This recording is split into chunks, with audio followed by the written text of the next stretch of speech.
Welcome to Future People, conversations with the change makers, impact makers, and the future shapers. Future People is a bold, future-focused podcast hosted by myself, Dan Moussa, founder of Thirdway Advisory. Join me for unfiltered conversations with the leaders who are rethinking value, legacy, and indeed their own leadership in a world that's being rebuilt, from our cities to our climate and our culture. These conversations are not to be missed.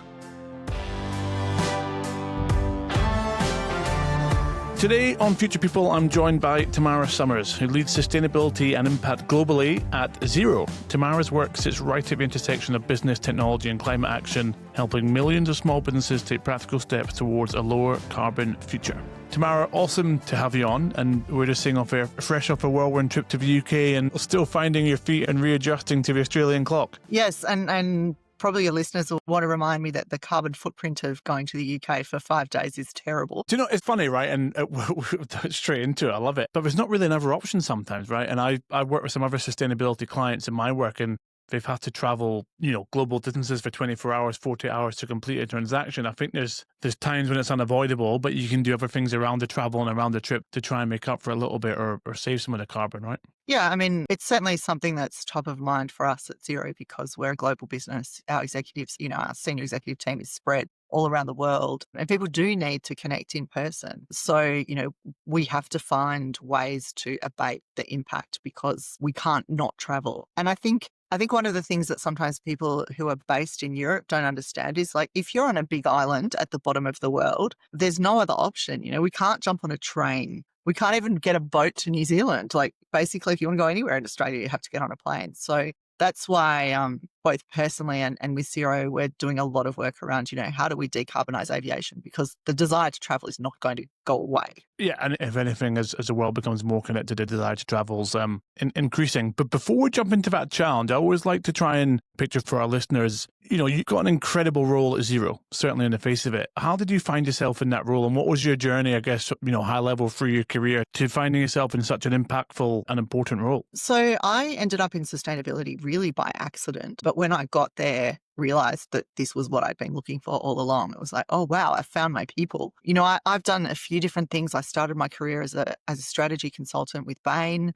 Then I joined the Australian Foreign Service and worked as a diplomat for 10 years. And then I went back to the private sector and was working for a mining company in New Caledonia where I was living, and really, really enjoyed working at that intersection of, this mining project that created incredible economic opportunities for the people, but also had, social and environmental impacts that had to be managed quite actively. Then I moved back to Australia for family reasons, and I was working in the sustainability team at Telstra, which was a great grounding in, one of the top performing sustainability teams in the country on the ASX. And the opportunity came up to move to Xero, which really appealed to me because Xero was really just starting its journey in terms of sustainability. And so, given the choice, I'm always interested in building new things rather than running things that already exist. So I joined Xero 4 years ago. And when I look at what we've managed to do in the last 4 years, it's pretty amazing, but there's still plenty to do ahead of us. Well, the fact you've had success is awesome already. And,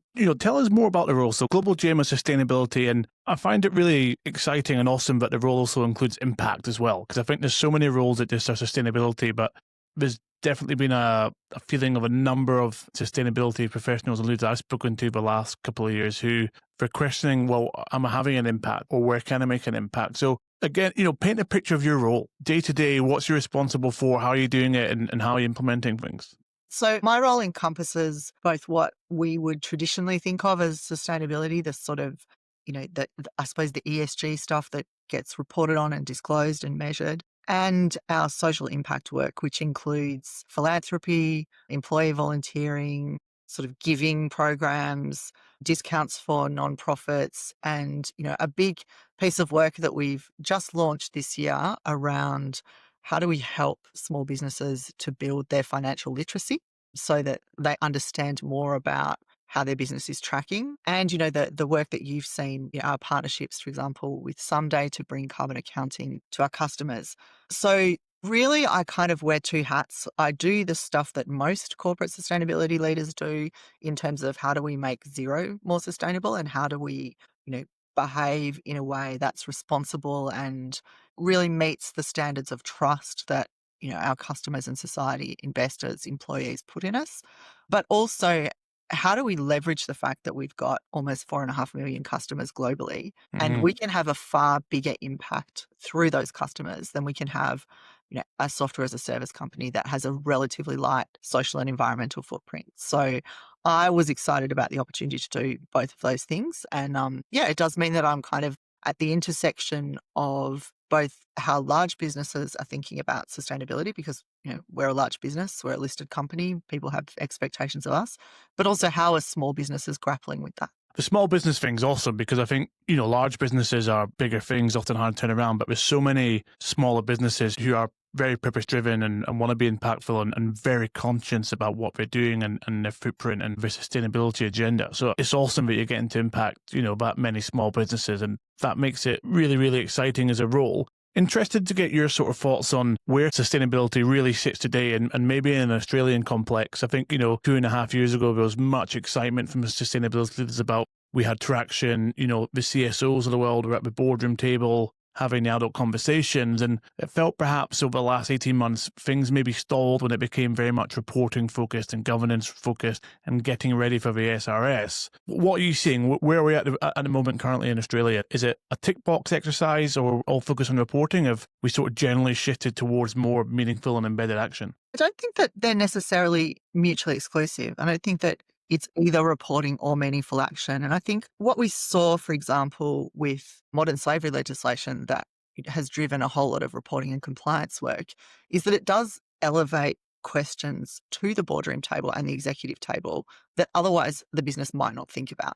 Some businesses would anyway, but many wouldn't. And, I was with the board this morning, giving them an update on our progress towards our climate targets and, how we're preparing for various disclosure obligations. And I think sometimes as sustainability professionals, we get frustrated because we think, I'm spending so much time on reporting and that's all that matters. But it's important to see that as a lever to opening up conversations with senior management and your board that you might otherwise not be having. I'm very pragmatic about pretty much everything in sustainability. And I really believe that it doesn't matter why people do the right thing as long as they do it. And, if it takes a legislative mandate to get people thinking about issues, then I think that's not such a bad thing.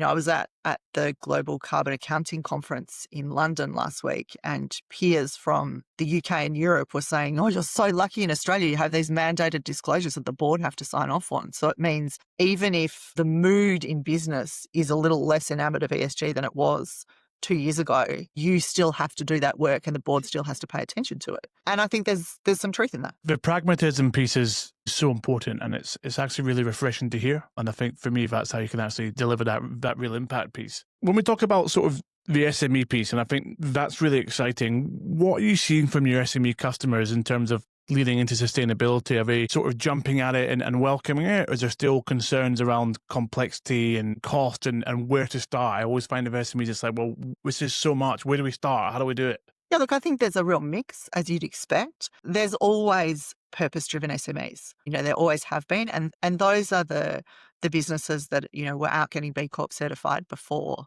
anyone was asking for these kinds of certifications. And, it really matters to who they are. It's part of their identity and their values. And we're certainly not seeing any decrease in that space. Then I'd say there's another group of customers, and this is something that I have been working on a lot over the last 12 months, who might not necessarily have this as top of mind, but they're caught up in the supply chains of larger companies that do have to report on it and therefore are being asked for information and asked for data that they otherwise wouldn't be ready to prepare.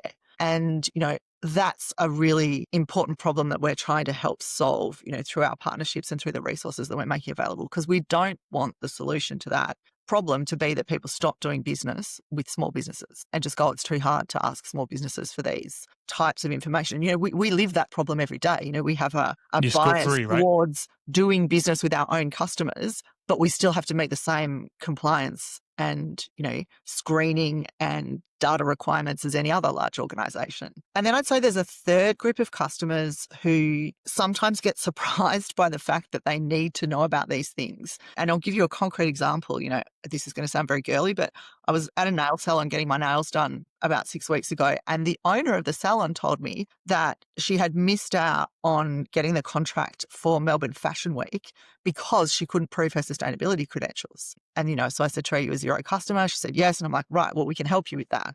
And I think there are these sort of standards that have become embedded in the way people do business, where it's considered really normal to ask for those kinds of credentials for, large projects. Certainly local government asks for them all the time. So, we see, for example, tradies like plumbers who want to do maintenance work for a local government contract needing to provide that kind of information. So, yeah, I think it would be an overstatement to suggest that it's top of mind for every small business, but it's increasingly necessary for small businesses to navigate that space. I've long had the question. So with large organizations, and ultimately we're talking for a large organization about their scope 3 emissions, right? And needing data from supply chains. And you raise a really good point.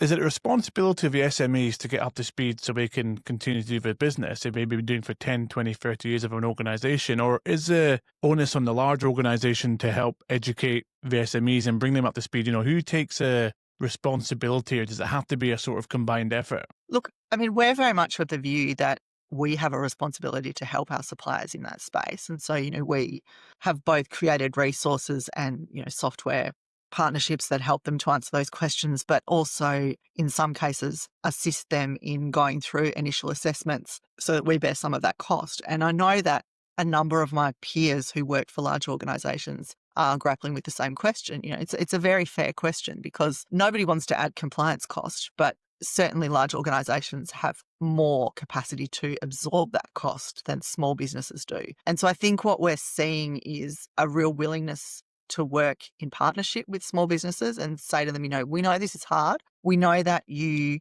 don't necessarily have all the tools and resources, but we can help you get on this journey. And why not see it as an opportunity to position yourself for future business? Like, don't look at this as just a compliance exercise that we're asking you to do. We won't be the only people who ask this question. So this could be a competitive advantage for you, with future contracts and tenders and, supplier arrangements. So I think it's probably a shared responsibility. I think most sustainability professionals in the corporate environment are prepared to come at it like that. There's always going to be exceptions, and not everyone wants to do the right thing by small businesses, but certainly whenever I'm given a platform to talk about it, I encourage them to do that. I love the effort that Xero putting into small business. It's really, really refreshing to hear. And I'm absolutely hats off to you guys. It's massively encouraging, and I haven't heard it before. And I'm sort of getting really infused and pumped up about it sitting here in my seat. And it's probably a good time just to touch on Someday. We mentioned at the start and your collaboration and partnership with Someday, like paint a picture of that and impact that's having in your SME customers in terms of being able to understand their carbon reporting or even access to data and put it to good use. We've been working with Someday for a while now, and earlier this year we announced a partnership with them where so Xero customers can get 12 months access to Someday for free. So any 12-month period up until the 31st of March next year, they'll get 12 months from that date. And the reason we did that was because we started to see that more and more people were being asked for this information. But we figured that for small businesses, before they've seen any value from it, potentially the cost of actually, subscribing to the software was going to be a barrier. So we thought if we take that away, we kind of give people the opportunity to play with it and find out what it can do and see the value that it can bring. What most people don't realize is that almost everything they need to do a carbon footprint already lives in their system of record, like Xero. So if they've got general ledger data in Xero and they've got their electricity invoices and mileage data for their small business in Xero, then Someday can just ingest all of that information, and using its AI matching can relatively quickly, like less than 10 minutes, give them a pretty decent estimate of their carbon footprint. What we like about the Someday product is that it then gives you the opportunity to go beyond that, and you can actually do quite detailed line-by-line carbon accounting where you can put actuals data in rather than using the spend-based data, and it's fully auditable. Because if you're going to ask a large supplier to rely on that data and they have to have their Scope 3 emissions audited, then, you need that kind of audit trail that will allow assurance to be carried out over that. And we've seen phenomenal uptake in the product since we we put it out there and made it free of charge. Unfortunately, not enough small businesses are aware of that offer. Well, I'm a Xero user. I don't know about that. I'm jumping on that this afternoon. That's awesome. Yeah, so you can just jump on the Xero app store and connect to Someday and, literally just pull your data across for example, the last fiscal year, and it'll give you an estimate in about 10 minutes of what your carbon footprint looks like and how it's made up. Joy to me is because I'm literally one of these SMEs who's had a large tender from an organisation pop on my desk due at the end of the month. And of course, there's a section around sustainability and rightly so. But, it's a small business. I'm like, well, I don't really have much to share. But the fact I can now jump on and get this going, I'm like, that's this afternoon's activities for me is integrating my Xero with Someday and getting that pumping. One of the things that came up there in that discussion around Someday was the word of AI. And obviously, it's a word that no one can escape at the moment. How do we utilize it? The impact it's going to have on the world? Where's it taking us? In terms of sustainability goals for any organization, large or small, and we mentioned reporting as well, how do you see AI changing, or if not already has had an impact on the way we report and even act out our sustainability goals? Is it a positive? Is it a negative? Where do you see it taking us? Sorry to interrupt this episode. Just a quick shout out to our sponsor, Thirdway Advisory, a talent partner for projects that shape our future. Thirdway helps visionary organizations in real estate development, critical infrastructure, and mega projects find leaders who deliver and stay. With 20 years of global experience, Thirdway go beyond filling roles. They are all about purpose beyond placement. Now, let's get back to the episode. I think like most things, it's a bit of both. Certainly, most people who signed up to work in sustainability didn't do so because they wanted to spend their life allocating emissions factors to 60,000 lines of data in a spreadsheet. Let's be honest, that doesn't bring joy to many people. There are a few, but not many. So the fact that we have AI tools that can do some of that data crunching for us and, start the emissions factor allocation for carbon accounting, I think is just phenomenal in terms of it giving access to organizations that don't have large or even small sustainability teams to do that work. So there are probably some sustainability consultants who are not that thrilled about it because they were charging, $40,000 to do someone's carbon footprint, and I can do a pretty decent job of getting quite close to what they were delivering. But I think, along with our mission to democratize high quality business management software for small businesses, this fits right into that. We want to see small businesses using these tools because we know that, for example, small businesses probably spend 12 hours a day working in the business, and then maybe about 9 o'clock at night, they start working on the business. So anything that makes these kind of compliance tasks more accessible and easier and faster is a good thing. That said, there's obviously a range of impacts of AI on things like energy use, and we need to be mindful of that. I'm on the record as saying I think that people get a bit hysterical about that. Like there's a lot of misinformation about it. And yes, executing an AI prompt takes more energy than doing a Google search, but so do a lot of other things. I have this conversation with my teenagers who are saying, I don't want to use AI because it's bad for the planet. And I'm like, well, it's not nearly as bad as the 20-minute shower you just had. Yeah, so true. Such good context. Yeah, or the 3 hours you just spent gaming. So I think we need to keep these things in perspective. So we do need to be mindful of the energy and water resources that data centers and AI are consuming. We need to be working with our major partners in that space to encourage the rapid uptake of clean energy to power those resources. But we also need to be lucid about the fact that, pretty much everything we do in our modern lives consumes energy, and we all have a choice about where we spend that. Yeah, absolutely. And I just almost want to jump on that, Ying. You made a really good point there, right? And people are going bananas, and to a degree, maybe like so about the data center industry and the amount of energy that supercomputing consumes. Yet, most of Australia still have a 4x4 and, like you said, 25-minute showers and gaming. And we mentioned before the sort of traveling and trying to mitigate some of that. As somebody who's obviously clearly passionate about sustainability, I can tell in your own personal life and your professional role, how do you mitigate those sort of things or control those sort of feelings of I can't do this, but I want to do Y? Like any sort of tips for anyone out there to say, well, look, I need to fly here, but it's okay because I can do X, Y, and Z in the trip, or these are the things I'm doing in the background of my life to I guess, try and level things up a bit? Yeah, look, I think there's sort of two fundamental truths that we have to accept about sustainability. The first is that it all involves trade-offs. And the second is that maybe this is not a truth as much as my philosophy, but I think doing something is always better than doing nothing. So, I think sometimes we get hamstrung and paralyzed by the idea that we can't be perfect. And, I'm very much someone who says, let's prioritize progress over perfection. So maybe you can't mitigate every environmental impact of your life, but where you have some discretion to make choices, you can choose to do things that are better for the environment or, have a better social impact. Like I'm just, after having worked on supply chain sustainability for a number of years, I'm really maniacal about what I buy. And so, there's lots of brands that I won't buy. I'm not going to name any. Purchase involves a lot of research and decision making because I don't want to be supporting, someone who's exploiting labor in a sweatshop and people are not even earning a minimum wage. But do I have a car? Yes, I still have a car. It's an EV, but it's still a car, and there are times when I can't just catch public transport or walk. So, I think we can tie ourselves in knots about what a sort of perfectly sustainable life might look like. But for most people, that's not attainable. And I think being conscious about the fact that we do have choices and where the choices allow us to do something that's, lower impact or better, then we should do that as often as we can. Yeah.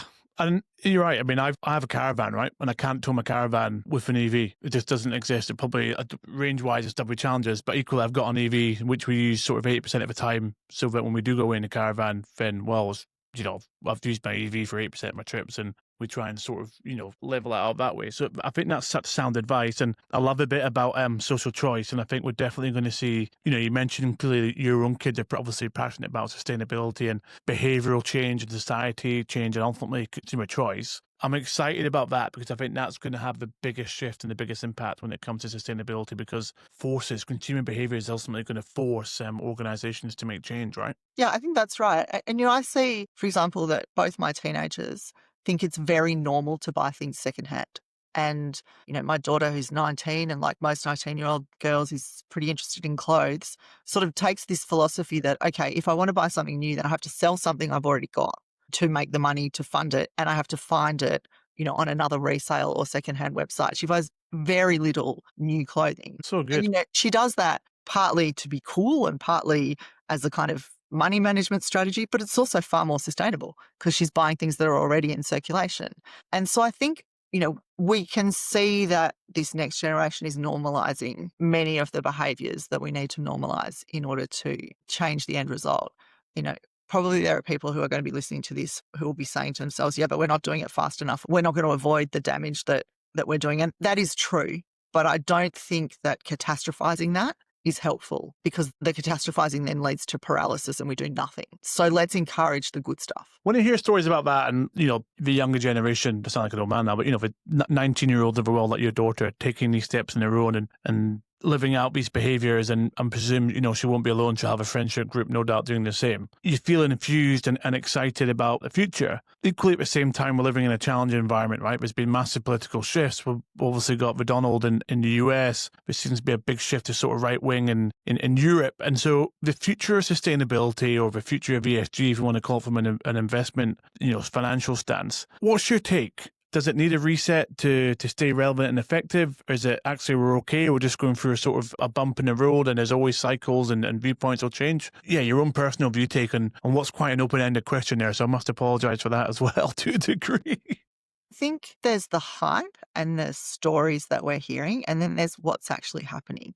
And there's a bit of a difference between the two. What I'm seeing very clearly in the circles that I operate in is that the work is continuing, even if people are not talking about it. So, there is a tendency and, a necessity sometimes to change the language that we use to talk about some of these things so as not to attract the ire of investors or governments who have decided that the wind is blowing the other way for a while. But the fundamental work is still happening. We're bringing online far more renewable energy every year than fossil fuel generated energy. We're seeing that, for example, the insurance industry is talking about how the impacts of climate change are making certain geographies and certain types of properties uninsurable. And we need to take action to effectively future-proof the whole insurance industry, which underwrites, all the lending that banks do. And so that work is continuing. and they are continuing to make decisions about what they will do in their policy approach and what actions they'll take. And I see that with my colleagues in corporate sustainability. They might not be shouting it from the rooftops, but the work is still going on. And particularly in the industries that are like heavy emitting industries where it's more difficult and takes longer to make those changes. I mean, if you're going to change your energy mix on an operating, for example, mine or metallurgical plant, you're planning that 10 years before it happens. And you can't afford to drop that for a few years while you think things are going slightly the other way politically. You have to keep planning on the basis that, it's good long-term risk management to be looking at what are the scenarios, what's the likelihood of these changes happening, and what do we need to do to adapt. I think it's also, I'm kind of on the record of having said and written quite a bit about this. I think it's also up to us as sustainability professionals to sort of de-escalate some of the language that we use. I don't think that we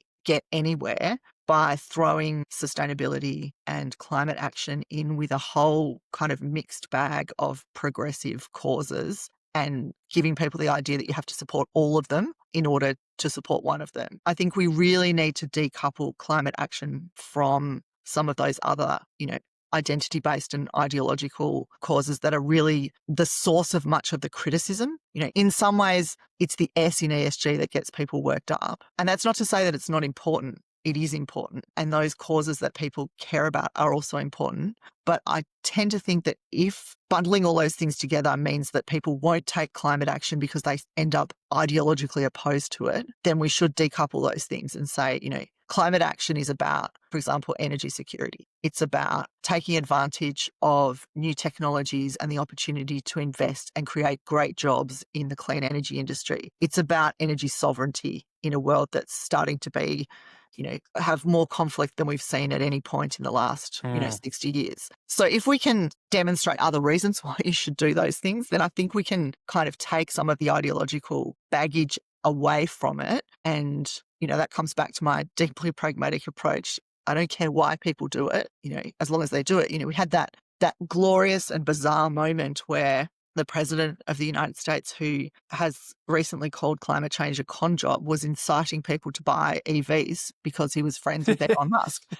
And, that was kind of like cognitive dissonance at an extraordinary level. But if it meant people went out and bought EVs, why not? Yeah. The decoupling piece is really interesting. And I actually think it exists actually within the sustainability professional world as well. And I spoke at an event a few months ago in Sydney at the Greenhouse, and I actually challenged the room a little bit because, in my work in this research, I speak to a lot of, and even senior recruitment, a lot of sustainability professionals, right? And they'll say to me, I want a really impactful job. I want a really purpose-driven job, but I won't work with the mineral sector over mining sector. And I sort of said to the room, well, look, the heavy emitters are probably where you can make the most impact. And very organisations who have actually probably got the capital to spend and want to make the change. So are you doing yourself a disservice by saying you want to make an impact, but you don't want to help the organisations in industry that probably A, need the most help, and B, can have the most impact with? It doesn't sit right with me.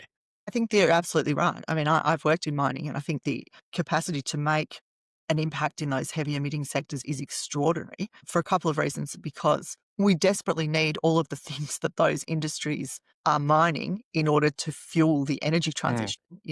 There's all the critical minerals that we can't do without. So to say that we should just shut down all mining, is just not even feasible or sensible as an approach. But also, and I think you and I have talked about this a bit online, those extractive industries are some of the few industries that actually do plan on a 20, 30, 50-year time horizon. They are running scenario analysis all the time. When you open a mine, you already have a life of mine, an end of mine plan. So there's a real opportunity to shape what the future looks like in that space. And I think if we're going to make a real impact, then we need mining and the extractive industries to be better than they are. And in order to make that happen, we need good people who care about these issues around the table making the decisions. I absolutely agree with you. I think we do ourselves a disservice when we say there are certain things that I wouldn't touch because I think they're fundamentally wrong. The question is, do you want people who share our beliefs in their making the decisions or not? Yeah, we're so well aligned there. And I think, look, one question and the great joy I have about this podcast is getting to talk to amazing leaders. And yourself, you're no exception. The way you talk about things and your pragmatic attitude and the impact you're having at Xero is nothing short of inspiring, which is awesome. But we mentioned sort of the world, conflict, AI, geopolitical, climate, all these things coming at once and really, I guess, heightening in the next decade. As an outstanding sort of sustainability leader, what do you think are the sort of key attributes that the next generation of sustainability leaders need to be able to have or need to start to develop to be able to continue the work into the future and keep making ground on the sort of fight against climate, as it were? Yeah, it's a great question, and it's a question I care about so much that I'm writing a book about it at the moment. Awesome. Because what I see, as someone who's been around for a while now, what I see a lot is really smart young people who've come into sustainability because they want to change the world and they want to have a positive impact. And they've got excellent technical skills, and then they land in large organizations and they have no idea how to get stuff done. And I think, again, sometimes as a profession, we do ourselves a disservice by sitting there and saying, I don't want to be involved in organizational politics because I'm somehow above that, because I'm pure of purpose and I'm here to do really important work. So I'm not going to get involved in the nitty gritty of, machinations internally in a business. And I think, that is what we have to learn to do. We have to learn to play the game to get the outcomes that we want, because by sitting outside the game, we don't get anywhere. So we have to learn to talk to business in language that makes sense to business. And that comes back to my point that, there's no point going in with a moral argument to a room full of people who don't care about the moral argument. You have to find the hook that is going to drive, uptake and commitment in your business. And, I think it's broader than just financial ROI. We hear people say, you've got to prove the return on investment. Well, sometimes the return on investment, isn't really clear. But what is clear is that this is, for example, incredibly important to attracting and retaining the talent that you want, or it's incredibly important to your customers in terms of the trust that they have in your brand and therefore increasing your market share, or it's incredibly important to winning large contracts. Whatever the reason is, there will be a business reason, and we need to articulate that in terms that the business can hold on to and be prepared to be held accountable for those results. I think just saying, we can't measure anything in our space or it's too hard doesn't get us anywhere. So I really feel strongly that we need to learn to work the system from within in order to get outcomes that we want. And one of the things I spend a lot of time, working with my team on and coaching people on is, how do you build political capital in an organization so that people will take you seriously? How do you build coalitions of the willing inside the organization so that you can demonstrate a groundswell of support? How do you communicate about these initiatives or impacts in ways that resonate with the people who hold the purse strings and are making the decisions? And, how do you identify who are the key decision makers and how do I need to influence them? And a lot of, I think, the skill set that you need in order to be successful in sustainability is that piece around how do you influence without authority? Because you're usually asking people to do work on top of their day job with their resources and their budget. And, you're really seen in the organization, in a sustainability team, you're often seen as kind of burners, not earners. You're not out there earning revenue for the business. You're just asking people to do more stuff. So showing them why that matters is really important. It's such great and such powerful advice, because I often wonder the messaging around sustainability, to your point, internally, if you sat down with any business leader and said, look, this business you've poured your blood, sweat and tears into, would you like it to be a bit more resilient? Would you like it to be a bit more profitable? Would you like it to have less waste? And would you like it to be a bit more impactful and touch more lives? Tell me a business leader who isn't going to say yes, yes, yes to all four, as opposed to, can we talk about sustainability? And they sort of sink into their seat and, no, not this again, and because the messaging's not been right. Because they think that you're a bunch of hippie greenies who sit in a corner and don't have business. And, there's a place, I don't want to sort of sound like I'm devaluing activism, because there's definitely a place for it in society. My argument is just that that's not inside a corporate organization. If you approach sustainability inside a large corporate with an activist mindset, then you're setting yourself up to fail. It has to be about learning to communicate in ways that resonate with the business. And, all of those things that you just mentioned are key ways that you can position the work.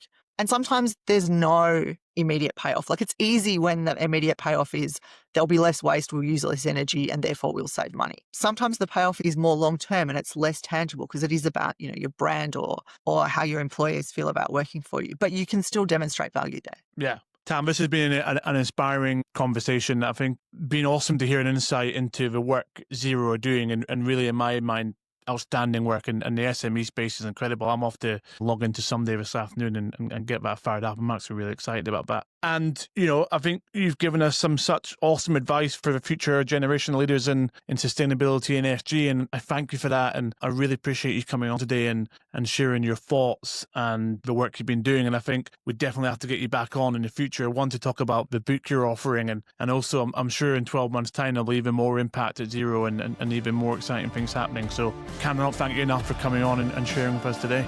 It's great to be here. Thanks for your interest. Legend. Thanks, Tam. Speak soon. Thanks for listening, and hope you enjoyed that episode of Future People. I've been your host, Daniel Moussa, and this has been brought to you by Thirdway Advisory. Please make sure you like, follow, share and subscribe wherever you get your podcasts, and I look forward to seeing you next week for another intellectual and engaging conversation.